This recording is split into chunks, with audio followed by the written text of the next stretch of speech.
December 6, 1977, an Amtrak passenger train collided with a logging truck at a grade crossing near Sellers, South Carolina, according to contemporary accident reports. 3 crew members riding in the cab did not survive the impact. A fireman was trapped in the wreckage, and it took more than 2 hours for rescue crews to free him. The lead locomotive was damaged so badly that it was never repaired. At first glance, it looked like a tragic but isolated crossing accident. But the locomotive involved was part of a larger General Electric passenger program, whose design had already drawn federal scrutiny earlier in the decade. This collision became one more warning sign that something was fundamentally going wrong. But let me start at the beginning, because this mess has layers. May 1971. Amtrak takes over American Passenger Rail and inherits a fleet of Pennsylvania Railroad GG1s on the Northeast Corridor. Beautiful machines, absolute workhorses, but most rolled out of the factory in the 1930s. 40 years old, worn out, and effectively limited to about 85 miles per hour under federal speed restrictions tied to the aging Northeast Corridor infrastructure.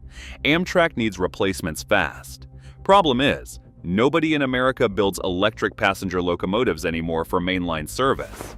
The freight railroads eliminated that market decades earlier. Then, General Electric steps up. They have this E60 design they built for hauling coal in Arizona. A heavy 6-axle electric locomotive rated at roughly 6,000 horsepower, originally designed for low-speed, high-tonnage freight service in the Southwest. GE said they could adapt it for passenger service. It was an easy modification. Better yet, delivery within a year. The European alternative would take 3 years, and Amtrak does not have 3 years. March 1973. Amtrak ordered 26 units for $18.4 million total. These locomotives were designed with a projected top speed of up to 120 miles per hour for passenger service. They were going to replace the GG ones and finally give Amtrak modern high-speed service. American engineering was about to show Europe how it was done. November 1974. The first E60 locomotives arrived in sharp Phase 2 paint. Amtrak President Paul Reistrup sold them hard to the press, calling them the most extensively tested locomotives ever operated in the United States and predicting performance comparable to the Metroliners on the Northeast Corridor. Then they run them, and the problems start immediately. Test reports and later federal reviews described noticeable yawing and lateral motion during acceleration, particularly as speeds increased. February 24, 1975, Elkton, Maryland. Unit 950 is undergoing high-speed testing when the rear truck derails. Metal grinds into the ballast, sparks fly. The whole locomotive shudders as it tries to tear itself apart. They manage to stop the train. No passengers are harmed. A subsequent federal investigation concluded that yaw-related instability related to the truck and suspension design played a major role in the derailment during high-speed operation. 9 more months of testing follow. More issues surface. Internal reports and later summaries describe rough riding at speed and higher than expected forces being transmitted into the track structure. In November 1975, the Federal Railroad Administration finally clears the E60 locomotives for service, but with a single brutal restriction: 85 miles per hour, not 120 miles per hour, not even 100 miles per hour. 85.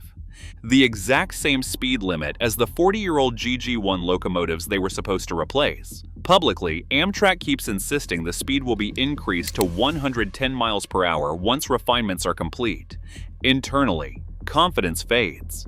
These locomotives were never designed to be sprinters. They were freight haulers, heavy frames, 6-axle trucks, built to drag coal at 40 miles per hour, not to glide at passenger speeds.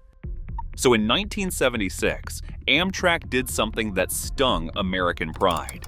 They went to Europe. They leased a Swedish Rc4 electric locomotive, renumbered X995 for testing, and a French CC21000, numbered X996. Both spent much of 1977 running on the Northeast Corridor. Comparative testing showed the Swedish Rc4 demonstrator delivered significantly better ride stability at speed than the E60, according to published test summaries. 4 axles instead of 6. Lighter weight. Proper suspension.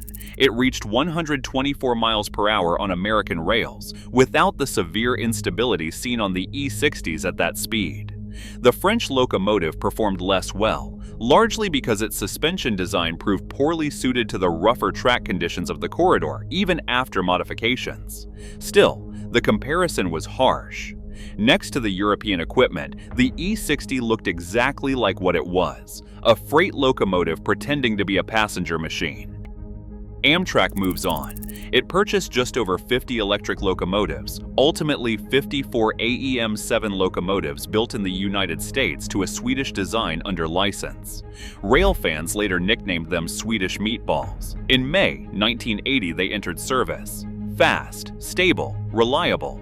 By May 1981, the last GG1 finally retired, and the E60 locomotives? They were sidelined, reassigned to slow heavy trains where speed did not matter. Overnight runs to Florida, the Crescent to New Orleans, the Montrealer to Canada.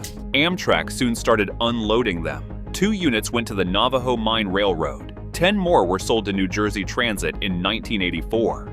Most of these locomotives were less than a decade old when Amtrak began selling them off.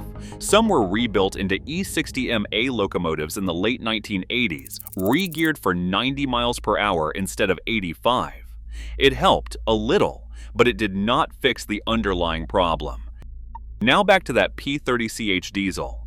Beginning in 1975, General Electric applied a similar 6-axle, floating bolster truck concept to a fleet of 25 P30CH diesel-electric passenger locomotives built for Amtrak. The Federal Railroad Administration had already delayed their entry into service while evaluating concerns related to the same truck design family. The Sellers, South Carolina derailment in December 1977 was only the beginning. On October 12, 1979, P30CH number 715 was hauling the Shawnee through Harvey, Illinois, when a misaligned switch routed the train onto the wrong track.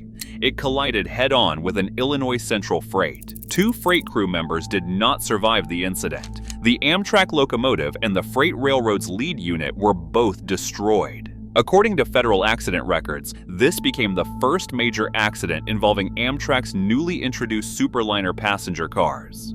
All 25 P30CH locomotives were withdrawn from service by the early 1990s and were eventually scrapped, with none preserved. Meanwhile, the E60 story takes an even stranger turn. In the early 1980s, Mexico ordered 39 E60 electric locomotives, the largest single E60 order ever placed. They were intended for a brand new electrified rail corridor between Mexico City and Querétaro, about 155 miles long.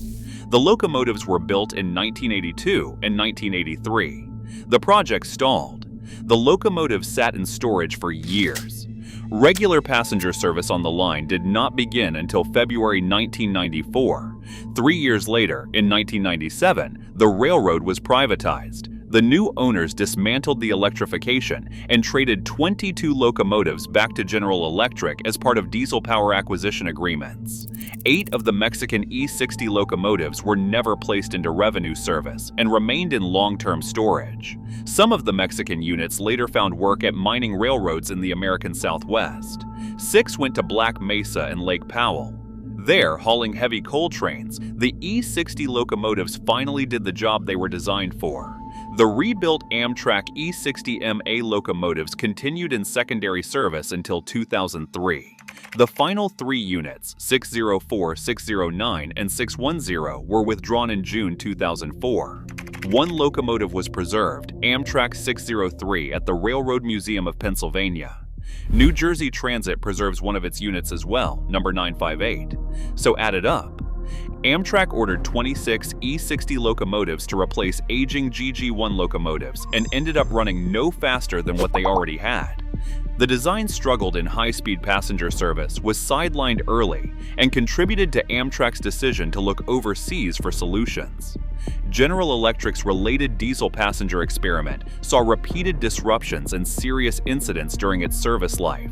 Mexico ordered 39 more for a project that lasted barely 3 years. 73 E60 locomotives were built in total. The ones that succeeded were the freight versions, hauling coal at low speeds.